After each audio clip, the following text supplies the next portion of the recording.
2002년 7월 1일 독일과 스위스 국경 근처의 마을 상공에서 두 비행기가 공중 충돌하는 사고가 발생했다. 항공 규정은 피로 쓰여진다. 그 첫 번째 이야기, 위버링겐 공중 충돌 사고 이야기 시작합니다. 첫 번째 사고기는 60명의 승객과 9명의 승무원이 탑승한 바시키리안 항공 2937편. 러시아를 출발해 스페인으로 이륙을 시작한다.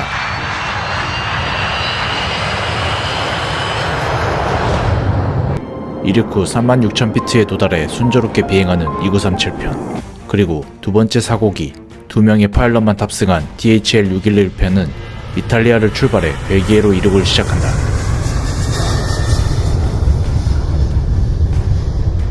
(21시 21분) 독일 근처에 도착한 DHL-611편. 연료를 아끼기 위해 36,000피트로 고도 상승을 요청한다. Direct Tango Golf Oscar and requesting 그리고 이를 허가한 ATC 직원 피터. 그런데 그 시각 관제센터에는 문제가 있었다. 동료 관제사가 휴식 시간을 가지면 남은 관제사 혼자 나머지를 커버해야 했다. 그리고 통신 작업까지. 모니터링하기도 바쁜데 딜레이도 발생하고 연락도 원활하지 않다는 의미다. 이 불길한 조짐들이 잠시 후 큰 사고를 불러일으키게 된다. 마찬가지로 독일 근처에 도착한 2937편. ATC에 자신의 위치를 전달한다. Station calling. Say again, please. Zurich. Good evening. Bravo Tango Charlie 2937. Level 360. 이를 확인한 ATC 직원 피터. 그때 옆에서 들려오는 다른 비행기의 무전. 말 그대로 이리저리 왔다 갔다 하며 하나에 집중할 수 없는 상황이다. 그런 나머지 피터가 놓친 게 하나 있었다. 그것은 바로 2937편과 611편이 같은 고도로 비행할 수 있다는 것이다. 거기다 비행 루트가 서로 크로스되는 지점으로 충돌할 위험이 있던 것이었다. 이를 아무것도 모르고 정신없이 대응하고 있을 때 다른 관제센터에서 충돌 경고 알람이 발생했다. 이것을 보고 빠르게 피터에게 연결하는 관제사. 하지만 통신 작업으로 인해 연결이 되지 않았다. 그 시각 2937편 티켓 디스플레이에 VSI TRA가 작동한다. Look at that. 시각적으로 상대 고도를 알려주는 경고 시그널이다. 여기서 -24는 자신의 비행기보다 2400피트 아래 있다는 것이고, 마이너스 숫자가 줄어들면 내가 있는 방향으로 올라오고 있다는 것을 의미한다. 점점 숫자가 줄어들자 2937편 파일럿은 긴장 상태에 돌입한다. He's going below us. Why below? 500. No. 100 meters. 그리고 작동하는 TA. Traffic. Now traffic. Why? 충돌 가능성이 생기기 직전 조종사가 대비할 수 있도록 알려주는 주의 경고를 의미한다. 마찬가지로 611편에도 작동하는 TA. 36,000피트로 세팅한 고도로 점점 올라가며 충돌 위험이 높아지자 이번엔 RA가 작동한다. Descend. RA란 충돌이 임박한 상황임을 의미하며 이때 시스템이 직접 상승 또는 하강 등의 구체적인 기동 명령을 내려준다. RA 명령을 따르는 611편, 하강을 시작한다. 그 시각 이 상황을 뒤늦게 알아차린 피터는 2937편 파일럿에게 35,000피트로 하강할 것을 요청한다. BTC 2937, expedite, I have crossing traffic. 거기에 맞춰 하강을 시작하는 파일럿. 하지만 시스템에서는 상승을 주문하고 있었다. Climb. 즉, 이 두 비행기가 같은 방향으로 내려가고 있다는 것을 의미한다. 또다시 울리는 RA 알람. 시스템에서는 상승을 주문하는데 관제사는 하강을 주문해 멘붕에 빠진 파일럿들. 또다시 관제사가 하강을 지시하자 이것이 맞을 것이라고 생각한 파일럿들은 시스템을 무시하고 하강을 유지한다. 반대로 시스템을 따랐던 611편 파일럿들은 상황이 나아지질 않자 멘붕에 빠졌다. 점점 서로를 향해 다가오고 있는 두 비행기. He's going below us. What is it? 계속된 경고에 주위를 살펴보고 있는데 그들의 대각선으로 비행기 한 대가 다가오는 게 보였다. 하지만 이미 피하기엔 늦어버렸고 그대로 두 비행기가 충돌해버렸다.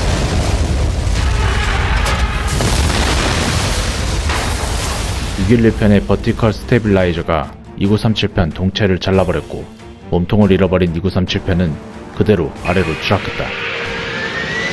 그리고 버티컬 스테빌라이저를 잃은 611편은 2분 정도 더 날았지만 컨트롤할 수 없었고 마찬가지로 그대로 추락해버렸다.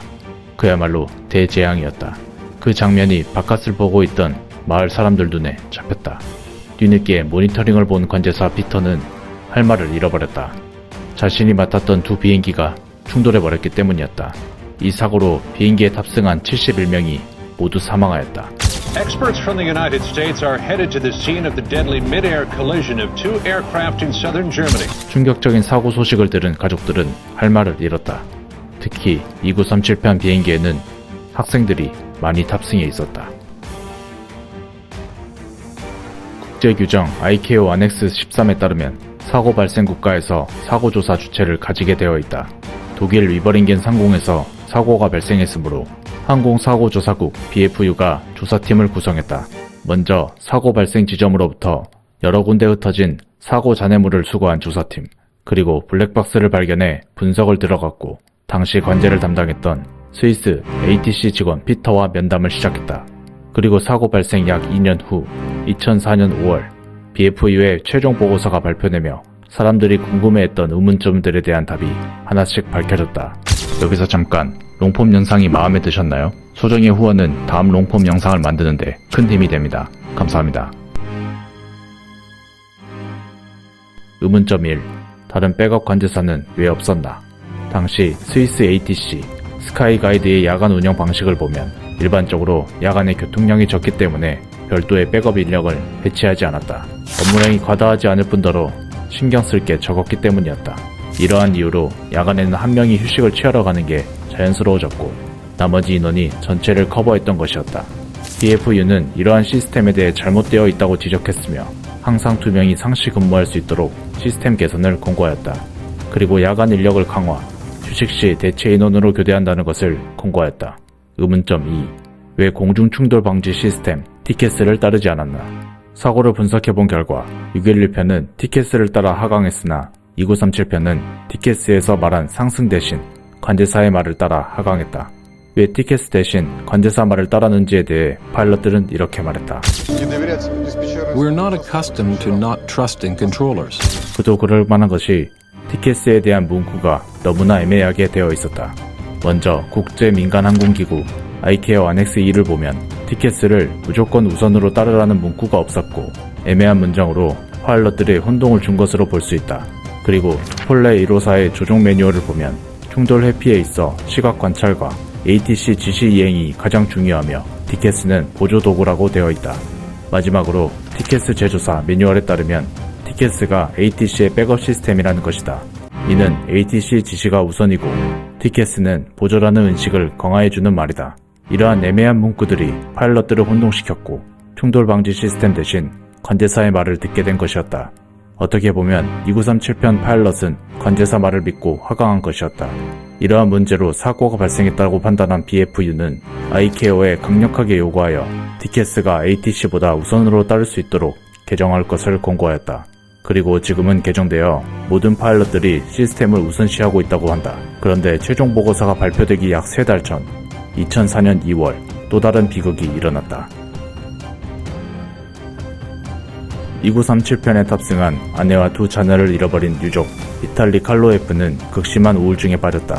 그리고 그들의 죽음이 관제사의 잘못된 지시 때문이라고 생각했고 관제사 피터의 집으로 찾아갔다. 그리고 피터에게 자신의 가족 사진을 보여주며 몸싸움을 벌인 칼로에프.